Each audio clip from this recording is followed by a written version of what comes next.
সুতরাং এই সমাজের মেম্বার, চেয়ারম্যান, এরপরে উপজেলা চেয়ারম্যান, এমপি, মন্ত্রী, এদেশের সরকার যদি মাদক সেবীদের ব্যাপারে জিরো টলারেন্স নীতি অবলম্বন করে, আমি বলি এই দেশ থেকে মাদক অবশ্যই দূর হয়ে যাবে, ঠিক কিনা?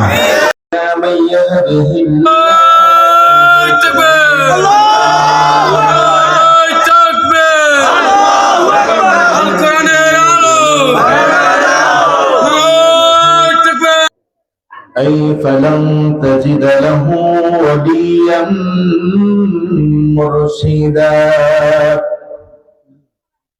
ونشهد أن لا إله إلا الله وحده لا شريك له ونشهد أن سيدنا ونبينا وحبيبنا وبشيرنا وطبيبنا وطبيب قلوبنا محمدا عبد الله ورسوله الذي أرسله بالحق بشيرا ونذيرا وداعيا إلى الله بإذنه وسراجا منيرا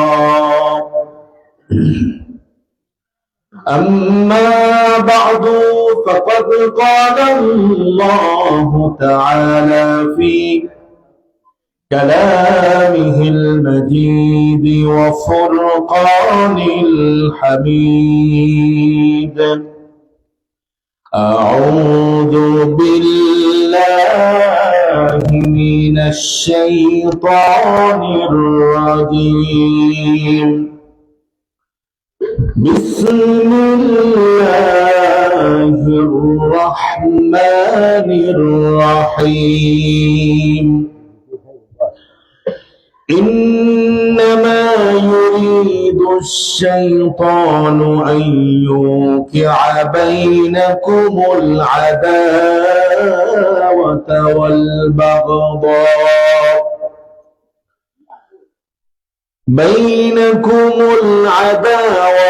والبغضاء في الخمر والميسر ويصدكم عن ذكر الله وعن الصلاة فهل أنتم منتهون وقال تعالى في شان رسوله إرشادا لنا وتعليما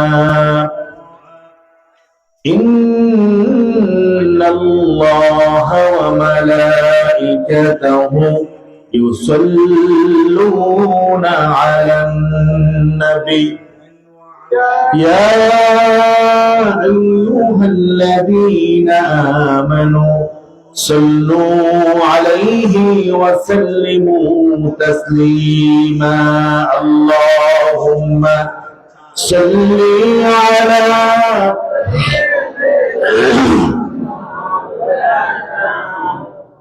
وعلى آل سيدنا নবীজির প্রতি কি আপনাদের ভালোবাসা আছে? মহব্বত আছে? অল্প না বেশি? মহব্বতের সাথে আমরা আবারও উঁচু আওয়াজে বলছি আল্লাহুম্মা সাল্লি আলা مولانا محمد وعلى آل سيدنا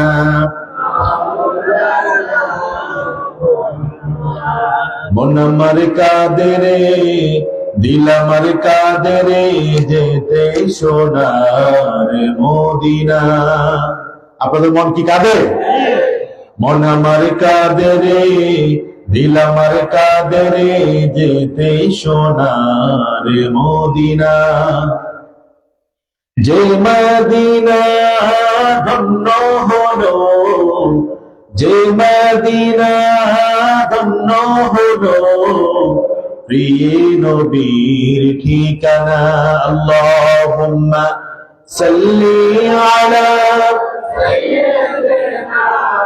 مولانا محمد وعلى آل سيدنا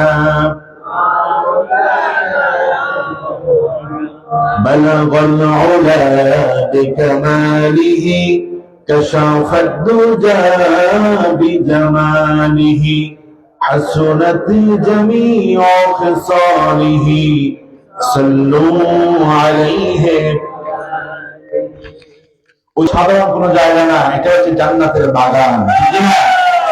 তবে আমি আসার পরে ফুচকার দোকানে আর আপনার চটপটি দোকানে যে মানুষ দেখেছি এর চাইতে কয়েক ডবল সেখানে, ঠিক না? এটা তো হচ্ছে জান্নাতের বাগান। আমরা জান্নাতের বাগান যদি দুনিয়াতে বসে না চিনি তাহলে তো আমাদের জন্য আল্লাহ রাব্বুল আলামিনের জান্নাত থাকবে না, ঠিক না?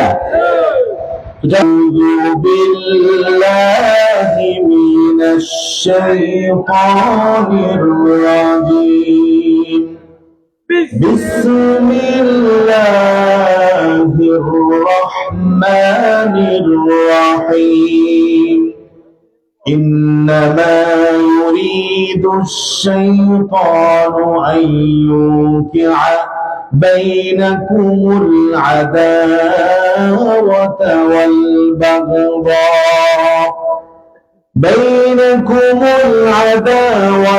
والبغضاء في الخمر والميسر ويصدكم عن ذكر الله وعن الصلاة فهل أنتم منتهون। এই আয়াতের ভিতরে আল্লাহ পাক বলছেন ইন্নামা ইউরিদুশ শায়তান, নিশ্চয়ই শয়তান চায়। কে চায়? জোরে কর ভাই, কে চায়? আমার সাথে কিন্তু কথা বলা লাগে। কে চায়? শয়তান কি আমাদের বন্ধু না শত্রু? সবাই বিশ্বাস করেন তো এটা? শত্রু না বন্ধু? আমাদের স্বভাব হলো আসলে আমরা ভালো চিনি না, মন্দ চিনি না, ঠিক না? কে ভালো কে খারাপ এটা আমরা চিনি না। যদি চিন্তার 16টি বছর জালিমের জুলমের শিকার আমরা থাকতাম না, ঠিক না? কতক্ষণ ঠিক না? কে জালিম কে স্বৈরাচার এটা আমরা চিনি না। কে ভালো কে মন্দ এটা আমরা চিনি না। না চিনার কারণে আমরা বারবার জুলুমের শিকার হই, ঠিক না? আমার ভাইরা, শয়তান যে শত্রু এটার মধ্যে কি কোনো ভুল আছে? কিন্তু আপনি দেখবেন আল্লাহর বন্ধুর চাইতে পৃথিবীতে শয়তানের বন্ধু বেশি, ঠিক না? আল্লাহ তাবারাক ওয়া তাআলা কোরআনুল কারীমের সূরা মায়েদার 91 নম্বর আয়াতের মধ্যে স্পষ্ট জানায়া দিলেন ইন্নামা ইউরিদুশ শাইতানু আন ইউকিআ বাইনাকুমুল আদাওয়াতা ওয়াল বাগদাআ ফিল খামরি ওয়াল মাইসির। আল্লাহ রাব্বুল আলামিন বললেন বান্দারা শোনো, তোমাদের চিরশত্রু আদুব্বুম মুবিন, প্রকাশ্য শত্রু শয়তান। এই শয়তান মদ এবং জুয়ার মাধ্যমে তোমাদের মধ্যে শত্রুতা এবং বিদ্বেষ তৈরি করতে চায়। কে বলছেন? আর জোরগান কে? আল্লাহর কথা কত পার্সেন্ট সত্য? না 90%, 95। ঈমান থাকবে? খুব মনোযোগের সাথে শুনবেন, সময় কম। আল্লাহ পাক বলছেন শোনো বান্দা, শয়তান মদ এবং জুয়ার মাধ্যমে তোমাদের মধ্যে শত্রুতা এবং বিদ্বেষ সৃষ্টি করতে চায়। শুধু শত্রুতা এবং বিদ্বেষ সৃষ্টি করে ক্ষান্ত হয় না, বরং আল্লাহ রাব্বুল আলামিন বলেন ওয়ায়াসুদ্দাকুম আন যিকিরিল্লাহ। এই শয়তান মদ এবং জুয়ার মাধ্যমে তোমাদের মধ্যে জন্মিভাবে শত্রুতা এবং বিদ্বেষ তৈরি করবে, আবার তোমাদেরকে আল্লাহ রাব্বুল আলামিনের জিকির থেকে তোমাদেরকে শয়তান দূরে রাখবে। নাউজুবিল্লাহ। ওয়ানিস সালাতি, নামাজ থেকে দূরে নিয়ে যাবে। ইবাদত থেকে দূরে নিয়ে যাবে। তোমাদেরকে আল্লাহর জিকির শয়তান করতে দিবে না, নামাজ পড়তে দিবে না, আল্লাহর গোলামি করতে দিবে না। আল্লাহ পাক বলছেন, বান্দারে ফাহাল আনতুম মুনতাহুন, আমার কোরআনের এই কথা শোনার পরেও তোমরা কি মদ এবং জুয়া থেকে বিরত হবে না? কত চমৎকার করে আল্লাহ পাক নসিহত করছেন আমাদেরকে সতর্ক করছেন, তানবীহ দিচ্ছেন এই কোরআনের মাধ্যমে। আপনি যদি দেখেন সমাজে অসংখ্য মুসলমান দাবি করে, নিজেকে মুমিন দাবি করে, নিজেকে আল্লাহর বান্দা দাবি করে, অথচ মদ এবং জুয়া তার জীবনের সাথে লেগেই আছে, ঠিক না? মদ খেয়ে শরাব পান করে কেউ বেহুশ হবে না, বরং ওই মদের মধ্যে কোনো সাকার থাকবে না, কোনো নেশা থাকবে না। ওই মদকে যিনি বান্দার জন্য নিরাপদ করে দিবেন তিনি কে? আল্লাহ। দুনিয়ার মদ খায়ও না, খায়ও না, জান্নাতের মদ তোমার জন্য বানিয়ে রাখছে কে? আল্লাহ। 4 নম্বর, وأنهار من عسل مصفى, স্বচ্ছ পিওর হানি মদ আমাদের জন্য জান্নাতের যিনি নহর বানিয়ে রেখেছেন তিনি কে? এখন দুনিয়াতে যদি কেউ মদ পান করে জান্নাতেরটা কি পাবে? জোরকান পাবে? পাবে না। এই জন্য আমরা আজ থেকে শপথ করব, প্রতিজ্ঞাবদ্ধ হব, কোন ধরনের মাদক দ্রব্যের সাথে আমরা সম্পর্ক রাখবো না। বলেন ইনশাআল্লাহ। আচ্ছা, ওমর রাদিয়াল্লাহু তাআলা আনহুর নাম কি শুনছেন আপনারা? বাড়ি মনে হয় আপনাদের এই কি জুগিরাট নেই, আর কথা বলে বাড়ি কই? ওমর রাদিয়াল্লাহু তাআলা আনহুর ছেলে আবু শামা যুদ্ধের ময়দানে প্রচন্ড তৃষ্ণার্ত হয়ে গেছে, কোথাও পানি খুঁজে পাচ্ছে না। এটা ঘরের ভিতরে ঢুকছে, দেখে যে সেখানে নাফিস বলা হয় আরবের লোকেরা দুধের ভিতরে খেজুর ভিজায় রাখে, রাতের বেলা সকাল বেলা খায়, নাবিস। এখন ইবনে উমর আবু শামা মনে করছে যে এটা মনে হয় যেন কি নাবিস, সে খেয়ে পরিতৃপ্ত হবে, খেয়েছে, কিন্তু এই যে দুধের ভিতরে খেজুর দিয়েছে একটু লেট হয়ে গেছে, দেরি হয়ে গেছে। আর দেরি হওয়ার কারণে এটা এখন নাবিস না, এটা হয়ে গেছে খমর, এটা হয়ে গেছে মদ। কি হয়ে গেছে? আচ্ছা, এখন আবু শামা ওমরের ছেলে রাদিয়াল্লাহু তাআলা আনহু, ওনার ছেলে কি মদ খেয়েছে নাকি নাবিস মনে করে খেয়েছে? কিছুক্ষণ পরে ওমর রাদিয়াল্লাহু তাআলা আনহুর সাথে তার দেখা হলো। তিনি বাবার সাথে মোকালামা করছেন, কথা বলতেছে। বাবা বলছে, আশারে বাল খামার, তুমি কি মদ পান করছো নাকি? আশারে বাল খামার, আবু শামা মদ পান করছো? আবু শামা বলে, লা আল্লাহ ইয়া আবি, আমি তো মদ পান করি নাই, আমি নাবিস খেয়েছি। ওমর বলছে, শারিবতাল খামরা, তুমি মদ খেয়েছো, ইসলামী রাষ্ট্রের যে শাস্তি হুদুদ তোমার উপরে কায়েম হবে, 80 জালদা, 80টা বেত তোমাকে দেওয়া হবে। আল্লাহু আকবার। ওমর বলছে, গভর্নরকে ডাকো। গভর্নর আসছে। ওমর বলছে, হদ কায়েম করো, বেত দাও, 80 জালদা, 80টা বেত দাও। এখন বিচারকে ফিরতেছে আস্তে আস্তে, কারণ চিন্তা করছে যে রাষ্ট্রপতির ছেলে, খলিফার ছেলে, জোরে বাড়ি দিলে তো চাকরি চলে যাবে, ঠিক কিনা? আমাদের দেশে নেতার ছেলে যদি অপরাধ করে 7 খুন মাপ, কথা হয় না? আর কথা বলে না, ঠিক না? আর অন্য একটা যদি চুরি করে, ওরে বাবা, ফিরতে ফিরতে ওটা লুঙ্গি খুলে ফেলে, আছে কিনা? আর নেতা অথবা দলীয় কেউ যদি অপরাধ করে, ওটা 7 খুন করলো কি, এরকম আছে কিনা আমাদের দেশে? নাকি উগান্ডার কথা বলতেছে? ওমর বলছে, হবে না।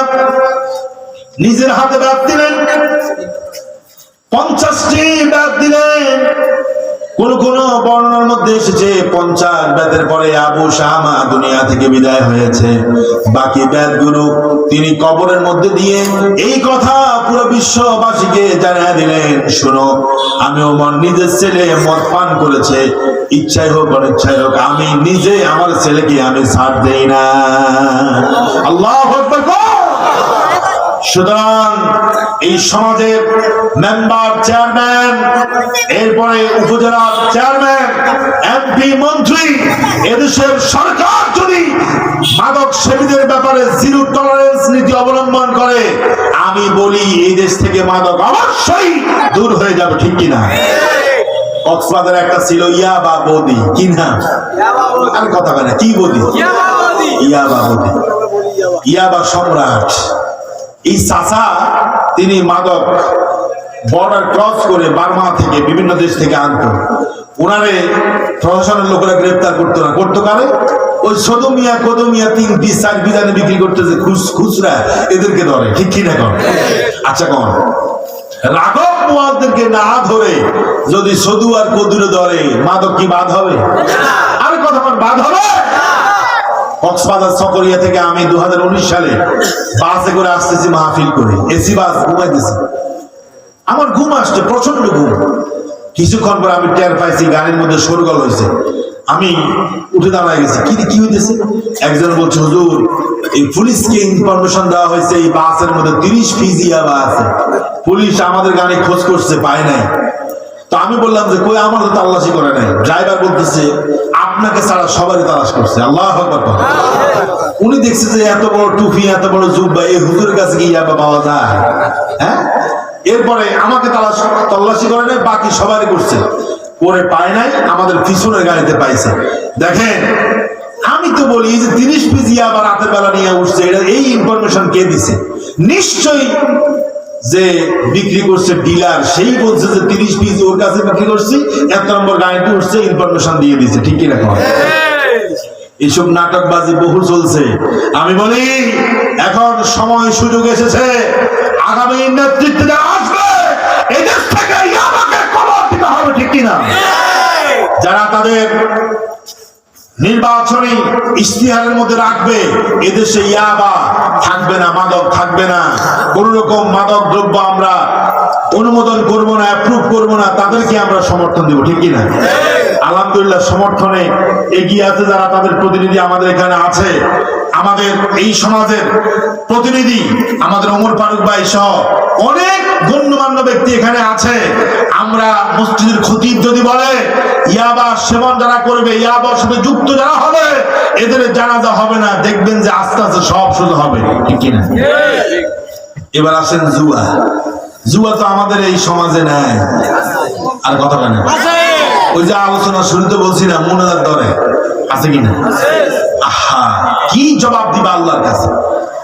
আল্লাহ রাব্বুল আলামিন বললেন, বান্দা শোনো, এই যে জুয়া, এই মদ এবং জুয়া তোমাদেরকে আল্লাহর জিকির থেকে দূরে রাখে। কত টাকা?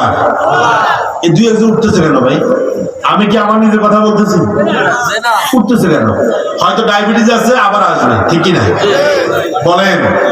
এই জুয়া যারা খেলে, আমি আমার বাড়ির কথা বলতেছি এবং আল্লাহে বিল্লাহে তাল্লাহে কোরআন সামনে নিয়ে বলতেছি, আমার বাড়ির মধ্যে একটা জুয়াখোর আছে। ওরা আমি অনেক সময় বুঝাই, ওয়াদা করে আর খেলবে না। আল্লাহর কসম, একজন আমারে বললো যে জুমার দিনও ওই লোকটা মসজিদে আসে না। নাউজুবিল্লাহ। তাহলে আল্লাহ কি মিথ্যা বলছে? আর কথা বলেন, আল্লাহ মিথ্যা বলছে? জুয়া খেলে যারা, মদখোর যারা, এরা কিন্তু দেখবেন মসজিদের আশপাশেও আসে না। ঠিক কিনা কন? আসে না। ওই যে এক হুজুর এক মসজিদে চাকরি নিছে, চাকরি নেওয়ার পরে প্রথম জুমা আলোচনা করছে মদ এবং জুয়া নিয়ে। সভাপতি সাহেব তারে ঘরে নিচে নিয়ে ভালো করে খাওয়াইছে, খাওয়াই বলছে, হুজুর আপনাদের বহু আশা ভরসা করে নিয়োগ দিছিলাম মসজিদে, তো আমি যে মাদক এবং জুয়ার সাথে জড়িত আছি, আপনার এটা কইল কে? বুঝলেন না? আসলে হুজুর কিন্তু জানে না মসজিদের সভাপতি তিনি যে মদ এবং জুয়ার সাথে জড়িত। হুজুর আপনারা তো রাখা যাবে না, 1 মাসের অগ্রিম বেতন দিয়ে দিলাম, আগামী জুমা থেকে আপনার আসা দরকার নেই। কারণ আপনি যদি এভাবে আলোচনা করেন, তাহলে সভাপতি দূরের কথা, মসজিদে জানুদারও আমার রাখবে না। ঠিক কিনা কর? অথবা এরকম না বহু মদখোর জুয়াখোর মসজিদের সভাপতি বিভিন্ন জায়গায় আছে কিনা? আলোচনা করে আছে কিনা? এদেরকে বয়কট করতে হবে। মসজিদের জানুদার এদেরকে রাখা যাবে না। ক্যাসিনো সম্রাট, এই দেশের মধ্যে ক্যাসিনো সম্রাট জেলখানায় যায়, আবার জেলখানা থেকে আসে, অথচ আলেমরা জেলখানায় গেলে আর বাইর হয় না। কথা বল না কেন? ঠিক কিনা?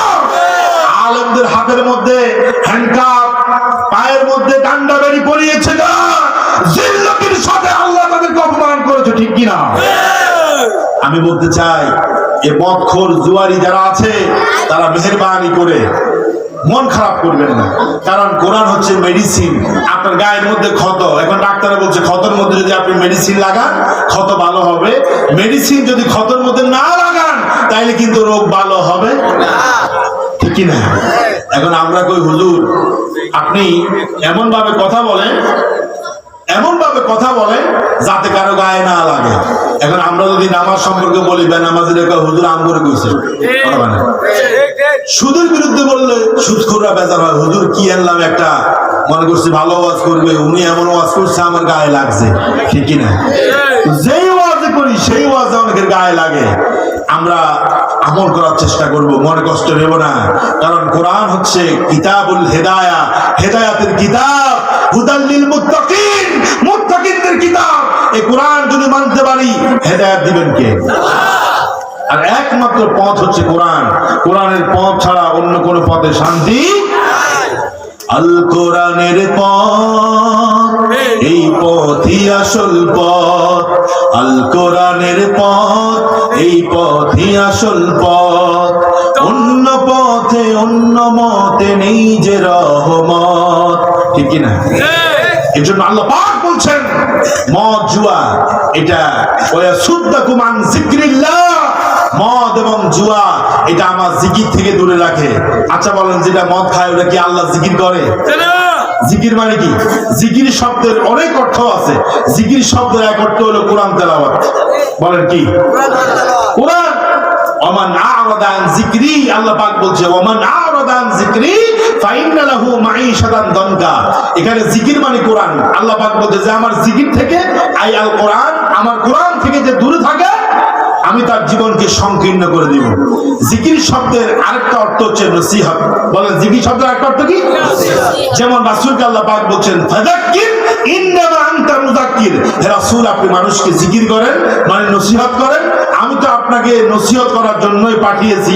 লাস্তা আলাইহিম বিমুসাইতির, এদেরকে ফিটানোর জন্য, আঘাত করার জন্য দারোগা করে আমি আপনারে পাঠাই নাই। আল্লাহু আকবার বলেন। এখন যেটা মদ খায় ওটা কি কোরআন পড়ে? আরজুর কোন পড়ে? যেটা মদ খায় ওটা কি কাউরে নসিহত করতে পারে? তবে তুই আমারে বুঝাতে আসছো, তুই তো 14 নম্বর, ঠিক কিনা বলেন? তাহলে জিকির থেকে মদ